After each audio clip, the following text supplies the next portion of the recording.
el Partido de Acción Nacional, que nos acompañan en la Comisión Permanente, que también esta mañana pues darán algunos comentarios en relación fundamentalmente a 3 temas que queremos tocar con ustedes y queremos hacer del conocimiento público. O tal vez 4, cuando me voy a referir al final de todo esto a la marcha que va a ser la marcha histórica de este país, que tendrá precisamente verificativo el próximo 19 de mayo, y yo creo que a partir de ahí se va a definir sin ninguna duda el resultado de esta elección en la que estamos en curso, que es la del 2 de junio. Y tiene que ver con un tema de salud, que entre la diputada Julia Jiménez y un servidor presentaremos. Otro tema que desde luego en tema de violencia, que la diputada Marta Romo nos va a participar de lo que está sucediendo, que es un tema importantísimo en el país. Y otro más que tiene que ver con los apagones, que no deberían de existir en un país como el nuestro, en la época en la que estamos, en la que se vive ya en el mundo, y sin embargo, por ineficiencias, por ineptitudes, por corrupción, están sucediendo todavía en nuestro país. Quisiera yo empezar, si me lo permiten, con el tema de salud.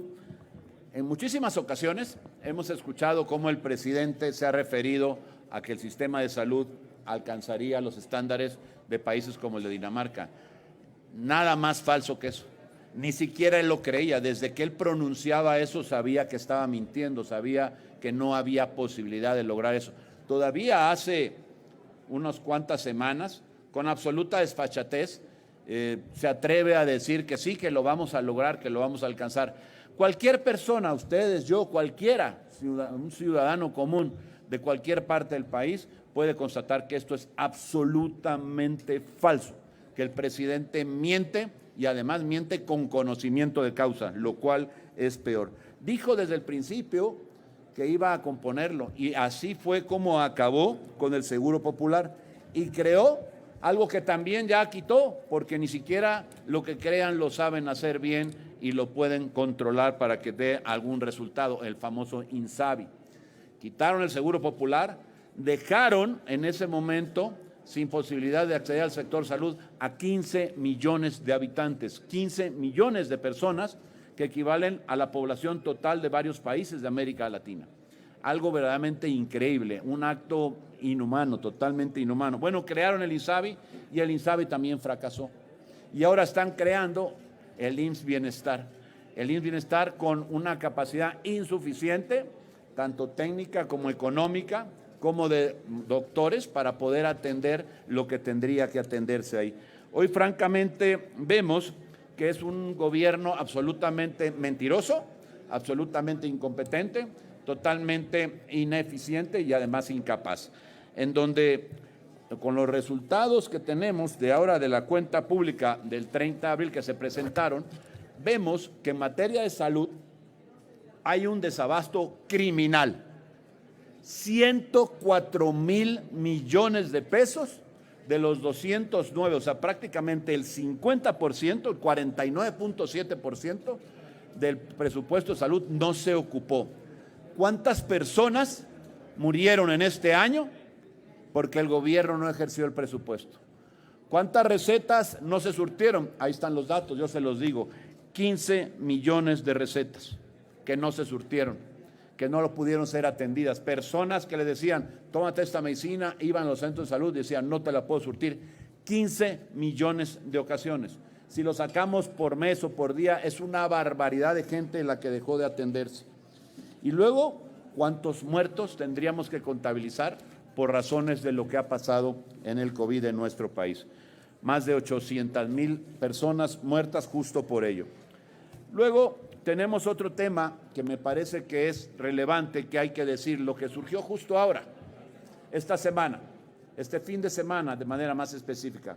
La visita de Zoé Robledo, director del IMSS, precisamente a la isla de Cuba, allá donde se dijo que hay 768 médicos cubanos en este país, en nuestro México, que han venido ya a cobrar un sueldo que les están arrebatando a los médicos mexicanos, que porque vienen a ayudarnos. Pero ¿cómo vienen a ayudarnos 768 médicos, pensando todavía que próximamente puedan llegar a ser 1,200 médicos cubanos en México, cuando aquí en este país están las cifras. Hay 51,000 médicos mexicanos que no tienen trabajo, que están desempleados. Y vamos a pedirle a Cuba médicos.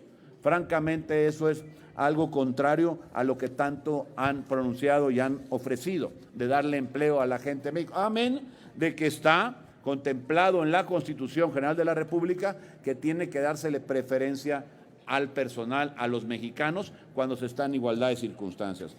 Que por cierto, sobre eso también hay que comentar algo. A los médicos cubanos se les llega a pagar, según registros oficiales en contratos que existen, se le puede, por cada médico, el país en México paga hasta 144,000 pesos al mes por cada médico o por cada persona que viene de Cuba, porque ni siquiera podemos afirmar que estos sean médicos, porque no lo comprueban con ningún documento. Son personas que vienen de Cuba, que no acreditan su condición migratoria a través de la cual llegan y para qué llegan, y además ocupan una plaza que podía haber ocupado un médico mexicano, pagándole, mientras que en México se paga alrededor de los 20,000 pesos por médico, a estos, al país, a México, a los médicos se les tendrían que pagar 144,000 millones de pesos. ¿Qué hay atrás de todo esto? Pues el financiamiento desde México a una dictadura, a la de la isla de Cuba, en donde a los médicos cubanos forzados a venir o a las personas cubanas forzadas a venir, nos cuestan 144,000 pesos, no se sabe bien a bien cuánto le dan a cada uno y lo demás es dinero para la dictadura de Cuba. Esto no se debe de permitir. No podemos además permitir, más allá de que es un trabajo que le roban a los mexicanos, es un acto criminal, es digamos que esclavitud laboral moderna, a través de la cual a personas de Cuba los obliga su gobierno a hacer una labor para la cual ellos no están dispuestos, no lo hacen voluntariamente.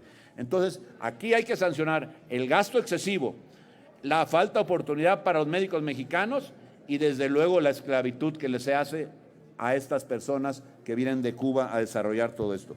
Hoy no podemos permitir que esto siga así. Y por si esto fuera poco, hay que señalar la gran candidata de Morena y sus partidos, ella, como jefa de gobierno de esta ciudad, contrató a personal de Cuba que se decían médicos con un costo de 255 millones de pesos, siendo jefa de la ciudad.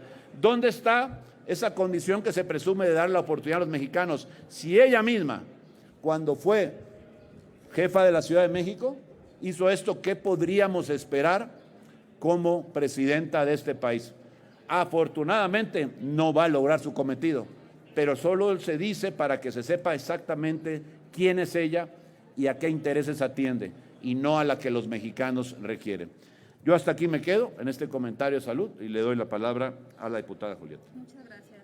Muchas gracias. Muy buena tarde a todos. Diputada Julia Jiménez, por el estado de Colima. Y sí, comentarles que en mi estado, de acuerdo a la cuenta pública, la Secretaría de Salud dejó de ejercer 67 millones ya presupuestados.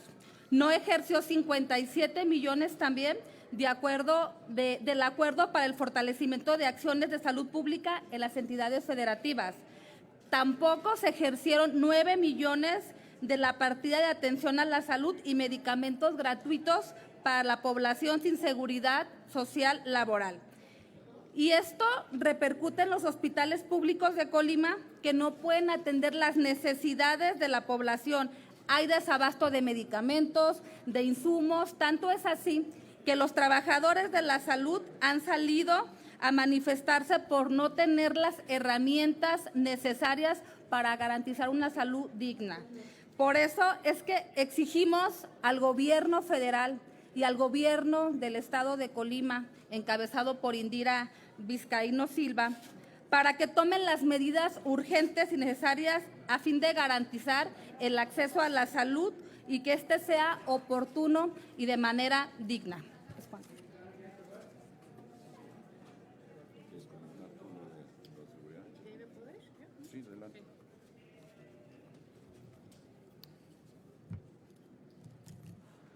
Muy buenas tardes, Marta Romo del estado de Jalisco. Y justamente hablando de las muertes evitables que ha referido mis compañeros en materia de salud, yo quiero hablarles de una situación que es verdaderamente grave y que nos ha rebasado en su totalidad, no solamente en mi municipio, que es Encarnación de Díaz, ni en los Altos de Jalisco, ni en Jalisco, sino a lo largo y ancho de nuestro país, que es la ola de violencia que se ha venido desbordando a lo largo de este sexenio, pero de manera muy puntual esta semana. He de decirles que en muchos de los municipios como el mío había un toque de queda no dicho, en donde más allá de las 9 de la noche salir era responsabilidad propia porque no existe la policía ni ninguna autoridad. Pero ahora este tipo de acciones y actividades no solamente son específicas solamente de la noche, sino que hemos visto esta semana de manera particular cabezas tiradas de cuerpos abandonados con narcomantas. Hemos visto ataques de manera muy puntuales y articulados a partir de las 9 de la mañana, que es justamente cuando nuestras niñas y nuestros niños van justamente a la escuela y donde la vida sigue. Y más allá de que esta semana haya sido más que violenta, creo que a lo largo y ancho de nuestro país, la sensación de vivir con miedo, la sensación de vivir en un lugar en donde no hay autoridad, debe de parar. Así es que a nombre de los jaliscienses, a nombre de mis representados, especialmente en municipio, pero de toda la gente a lo largo y ancho de este país que hoy vive con miedo, quiero hacer una exigencia al gobierno federal que saque las manos de este proceso electoral y se concentre en más que infundir miedo para que la gente no salga a votar, que se concentre en brindarle seguridad a todos y cada uno de los mexicanos y de los encarnacionenses, porque estamos hartos de vivir con miedo. Queremos hacer una exigencia puntual porque es nuestro derecho y porque más allá de discursos que vemos en estas campañas de que todo va bien, con cifras maquilladas en donde el número de desaparecidos ni de chiste corresponde a los cuerpos que están en las fosas comunes, ni que tampoco coincide con el montón de cuerpos que se siguen encontrando en fosas comunes, hacemos una exigencia y una petición de paz, porque los mexicanos estamos hartos de vivir con miedo y nos merecemos otra realidad y otro resultado.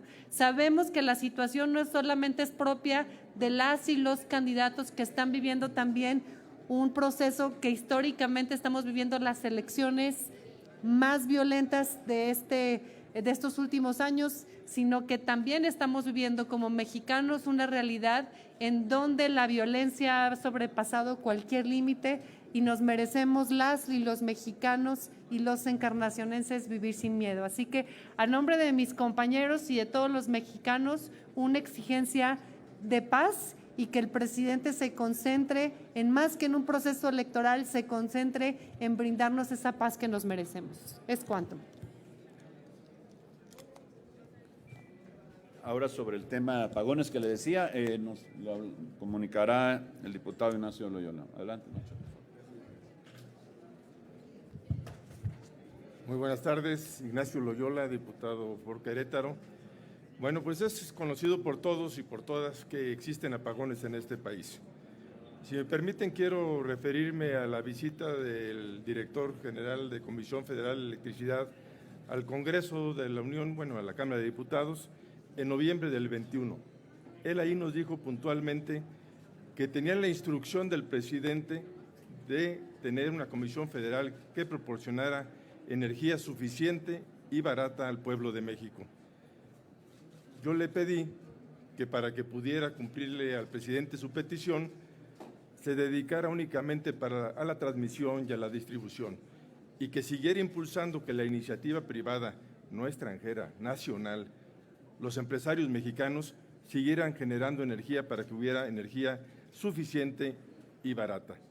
No se hizo, al contrario, la mayor cantidad del presupuesto federal se fue a gastos raros en la Comisión Federal, no se invirtió en infraestructura, no se invirtió en más transmisión y hoy tenemos un problema generado por una dirección equivocada de la Comisión Federal. También ustedes recordarán que hace ya parece que un año, se compraron las plantas de Iberdrola. Hasta la fecha no sabemos en qué condiciones se compraron. También presentamos un punto de acuerdo para que se nos informara cuál es la situación real en este momento de las plantas, quién las está operando, porque al parecer también la Comisión Federal de Competencia no permitió que estuvieran operadas por Comisión Federal. Entonces queremos saber quién las está operando, cómo las está operando y qué es lo que está sucediendo. En relación a los apagones, estamos también presentando un punto de acuerdo para que el director general de la Comisión Federal de Electricidad nos diga a los mexicanos por qué ocurrieron los apagones y que no se nos diga, como se dijo en una mañanera, que es por el viento y porque se cayeron algunos transformadores. Eso es de risa. Aquí hay algo grave que se tiene que atender y queremos la respuesta de la autoridad competente. Comisión Federal de Electricidad tiene que informar al pueblo de México qué ocurrió, por qué ocurrió y cuáles son las medidas que está tomando para que esto no ocurra. Imagínense ustedes nada más, dicen que porque prendieron los aires acondicionados. Entonces imagínense dónde queda la posibilidad de este país de crecer con mayores inversiones que están demandando energía eléctrica.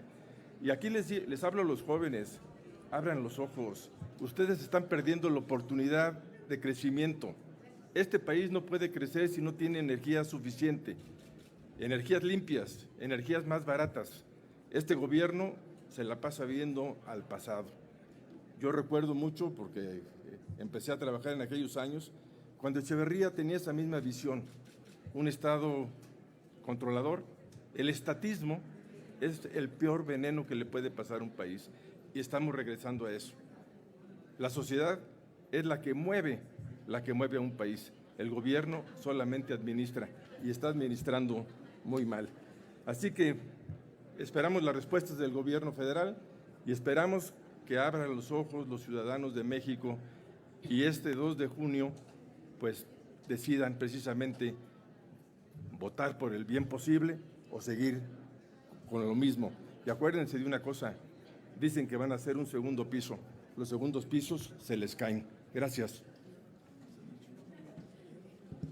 Muchas gracias. Antes de pasar a preguntas y respuestas, yo quisiera solamente terminar haciendo la invitación a la que me referí al inicio de esta charla, para que todo aquel ciudadano, hombre, mujer, jóvenes de este país, que reconozcan que las cosas no van bien, que crean que tiene que haber mejores condiciones en materia de salud, que en seguridad pues hayan visto que las cosas están peor que nunca, que en el crecimiento económico ha sido limitado cuando pudiera México aprovechar esta oportunidad mundial que se está de la relocalización de las empresas. Para toda aquella persona que pueda ver las deficiencias que en el sector educativo todavía se tienen, hay una solución y hay una forma de participar. Este 19 de mayo, todos los ciudadanos de bien que quieren que las cosas funcionen de una manera diferente a como lo ha hecho mal, por cierto, muy mal, Morena y sus aliados, asista al Zócalo de la ciudad y a las diferentes plazas en más de 100 ciudades del país, para que nos manifestemos, todos, no importa de qué condición, de qué partido o gente sin partido, ciudadanos pues de México que quieran que las cosas marchen de una manera diferente. El 19 de mayo en el Zócalo de la Ciudad de México y después a observar por la tarde-noche a partir de las 8 el debate presidencial, en donde seguramente, sin ninguna duda, porque además la materia de seguridad, habrá de notarse la diferencia entre la propuesta, que como dijo el diputado Loyola, del bien posible, que representa a Xóchitl Gálvez, o seguir con lo mismo, la desgracia, la ineptitud y la corrupción ominosa que tiene este país desde que llegó Morena a gobernar. Esa es la invitación, 19 de mayo en el Zócalo de la ciudad y en las principales plazas de más de 100 ciudades de nuestro país. Ahora sí, muchas gracias. Gracias, diputadas, diputados, coordinador. Si ustedes nos los permiten, entonces ya pasaríamos a las preguntas por parte de la fuente. En primera instancia les pregunta Carlos Guzmán, de CMX Noticias. Diama Noticias Veracruz, coordinador, buena tarde. Hola. Pues preguntarle si usted secunda el llamado que hizo Xóchitl Gálvez hace rato sobre el tema de la bandera. Esta bandera que simboliza a todos los mexicanos y que todo parece indicar por las vallas que hay en Palacio Nacional, no estaría presente el día de la marcha, del mitin que va a efectuar Xóchitl el domingo, y también consultarle sobre el tema del cierre de campaña. Ya hace unos instantes la candidata opositora mencionaba que va a cerrar en el Zócalo. ¿Ustedes dónde van a cerrar, coordinador? Bueno, sobre el tema de la bandera, yo lo que puedo decir es que claro que estoy totalmente de acuerdo con lo que Xóchitl dice. La bandera no es de ningún partido, ni de ningún candidato o candidato. La bandera es de todos los mexicanos, y si hay una asta bandera en el Zócalo y es un día en la que la bandera debe ondear, tiene que estar ahí. No hay una excusa para que la quiten, salvo el autoritarismo que tiene este gobierno, que ha mostrado, por cierto, en la última concentración que hubo, la bandera la retiró el gobierno, como si la bandera fuera del presidente o como si la bandera fuera de Morena o de esta administración. Eso no es así, y eso hay que reconocerlo, y hay que entender que es una bandera, es un signo que nos cubre a todos y cada uno de los mexicanos. Y respecto a los cierres de campaña, pues son agendas que están revisando. Yo de eso no tengo los datos, seguramente alguien de la campaña podrá dar con mucha mayor precisión. Yo lo que estoy seguro, convencido, es de que esta marcha, que será un éxito, que será una concentración en muchas ciudades del país, como nunca en la historia de este país, va a significar el punto de inflexión a partir del cual ya no habrá duda. Xóchitl ganará la elección el 2 de junio, porque eso más el debate, estoy convencido de que no habrá posibilidad de pensar otra cosa. Y ahí se quedarán todos esos cuentos que quieren hacernos creer de que las encuestas, que ya se decidió quién ganaba. Mentira. El humor social que comentábamos la semana pasada, en las manifestaciones públicas que se hacen, además espontáneas, en los lugares donde se presenta Xóchitl, cada día son más grandes, cada día son con mayor entusiasmo, cada día reflejan más ese ánimo de lo que va a pasar el 2 de junio, su triunfo indiscutible. Hoy está en Veracruz, en mi estado, y lo que pasó ayer en Pánuco es realmente increíble. Lo que pasó después en Tantoyuca, de igual manera. Y lo que está sucediendo ahora en el puerto de Veracruz y sucederá por la tarde en Orizaba. Son muestras estas, más lo que ha pasado en muchas otras plazas del país, de que esta elección va rumbo al triunfo de la alianza, y que por supuesto Xóchitl Gálvez será la próxima presidenta de este país, para fortuna de los mexicanos. Andrea Becerril, de La Jornada. Gracias, buenas tardes. Senador Rementería, 3 cositas. Una, sobre la pregunta que le acaba de hacer el compañero. ¿Realmente quienes organizan esta marcha pueden garantizar que no va a haber por ahí algún grupo de infiltrados o de provocadores que pudieran cometer un acto vandálico contra la bandera? Esa sería la primera. La segunda, quiere saber si usted comparte este llamado casi desesperado que le está haciendo el PRI al candidato de MC, Maínez, para que decline a favor de Xóchitl. Y en ese sentido, bueno, ¿por qué están tan desesperados? ¿Que los puntos son realmente vitales para que ella gane? Y la tercera pregunta es sobre la permanente. No se han formado las comisiones, todo indica que todo lo que resta de este mes nos vamos a ir nada más con debates electorales, ¿verdad? Voy por partes, a ver si me acuerdo las 3, Andrea. Si no me ayudas. La primera, lo de la marcha, si no abrieron acto lo de la vandálico. bandera. Sí. Mira, quedó demostrado, no en una, en 2 ocasiones ya, las concentraciones que se tuvieron precisamente con esta marea rosa, en donde no hubo, a pesar de que hubo concentraciones de cientos de miles de personas, no hubo un solo problema, una sola cuestión que se pudiera criticar para nadie, de ninguna persona. No hubo, por supuesto, pleitos, no hubo lastimados, no hubo agresiones a los bienes públicos ni privados. No hay una razón, no hay en el mundo una razón para la que se pueda pensar que pueda haber alguna provocación o alguna cosa contra el lábaro patrio, en lo absoluto. Así que si la quitan, no es por esa razón, es porque es la muestra de que este gobierno no tolera absolutamente nada, y mucho menos que sabe que hoy las condiciones están ya totalmente desfavorables para el gobierno, porque han reconocido los ciudadanos de este país, todos los de cualquier condición social y de cualquier ideología, que en México, en nuestro país, este gobierno ha fracasado. Es un gobierno fallido el que tenemos en este país, no ha logrado méritos en nada. Lo único que se ha distinguido es en la corrupción, en la violencia y en la falta de resultados. Por otro lado, la segunda pregunta que me hacías tiene que ver… decline a favor de ¿Qué opinamos de ese tema? La verdad de las cosas es justo lo que decía hace un momento. Si los ciudadanos de este país reconocen que hay que cambiar las cosas, que no tienen que suceder como han venido sucediendo malamente para nuestro país, que debemos de procurar el bien posible, lo correcto es para una candidatura que no tiene absolutamente ninguna posibilidad, como es la que representa el diputado Maínez, no tiene posibilidades, no hay una sola encuesta, ninguna, ni de las que ellos mismos hacen, que refleje que le pueda favorecer que tenga oportunidad. Rebusquemos estado por estado, salvo en el caso de Jalisco y en Nuevo León, que destacan un poco y todavía apenas compitiendo. La verdad de las cosas es que no se puede ver, nadie se puede imaginar, nadie puede soñar, ni en el mejor de sus sueños, aún el más ferviente admirador del Movimiento Ciudadano, que puedan llegar a ganar la elección. Por lo tanto, un ciudadano de bien, que lo que quiere es que las cosas cambien, pues tiene que utilizar su voto de una manera adecuada y tiene que sufragar lo que se le conoce como el voto útil. Y el voto útil, para que no haya dudas, para que la diferencia sea aún más de la que se va a tener, para que Xóchitl Gálvez y el gobierno acepte el mismo día 2 de junio por la noche que perdió la elección, que en este país la esperanza cambió de manos y que hoy le corresponde a todos los ciudadanos que votaron por Xóchitl Gálvez. Eso lo veremos el 2 de junio. Ese es el llamado. O sea, ¿requieren los votos de MC? ¿Perdón? ¿Requieren de los votos de MC? No, con los votos de MC lo que se hace es una consolidación de una diferencia que ya se ve inminente, que la veremos el 19 de mayo para aquellos incrédulos. Hoy se sabe que Xóchitl va a ganar. Hoy se sabe que las posibilidades para la alianza son absolutas. Pero claro, ¿a quién no le gustaría tener más votos todavía? Pues por supuesto que sí.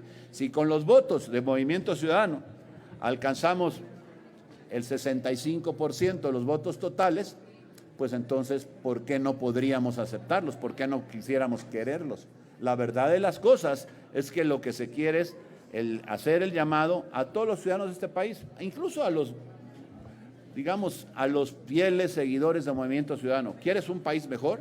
Pues en esta ocasión no puedes votar por Movimiento Ciudadano, tienes que votar por una opción que realmente tiene posibilidades, que se ve que va a ganar la elección. ¿Para qué desechas o para qué tiras tu voto a la basura? ¿Y sobre la permanente? Bueno, sobre la permanente, lamentablemente, como tú lo sabes, todo aquí se decide por mayorías. Y la mayoría no quiere conformar las comisiones. Apenas el día de hoy se supone que se va a aprobar el reglamentillo. También hay unos temas que no han querido hacer porque quieren regatear, quieren quedarse con 2 de las presidencias de las comisiones indebidamente, cuando debía ser una para cada partido de los mayoritarios. Una para ellos, desde luego, otra para el PAN y otra más para el PRI, que es el que lo representa, la tercera fuerza. Pero no, quieren quedarse con 2, nada más tomar 2 ellos y uno al PAN. Entonces hay cosas como esas que francamente no estamos de acuerdo con lo que se quiera aprobar el reglamentillo. Y después, pues todo lo que falta. El poder lograr a partir de esa integración, pues atender todos los problemas que lamentablemente en este país son muchos y que les debiéramos de dar solución. Pero está en manos de la mayoría y la mayoría hoy, desafortunadamente para los mexicanos, está en manos de Morena. Eso tiene que cambiar y va a cambiar el 2 de junio. Gracias, senador. Pues no tendríamos más preguntas registradas. Pues muchas gracias a todos. Muy buenos días o buenas tardes.